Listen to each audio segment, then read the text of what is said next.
This recipe makes about 25-gram lime crinkle cookies.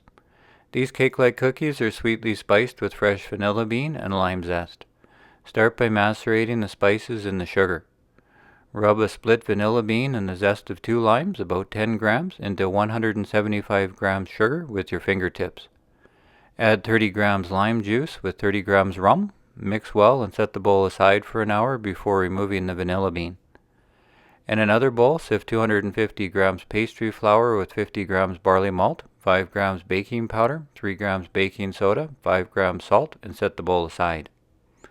Then cream the macerated sugar into 125 grams room temperature butter with 2 large eggs until smooth.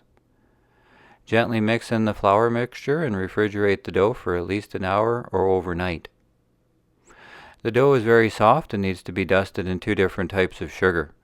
Granulated, then icing sugar to create a crust that breaks apart when the cookie is baked. So work quickly, scooping a 20-gram ball of dough and rolling it to cover with granulated sugar. Refrigerate the balls of dough to firm them up again if necessary, or freeze them to bake fresh later.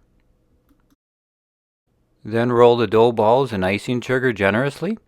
Spread out evenly on a silicone-lined tray, allowing room for the cookies to spread, and bake at 375 degrees Fahrenheit for 10 to 12 minutes. The cookies are done when they flatten, rise up in the center, and the surface is crusted over.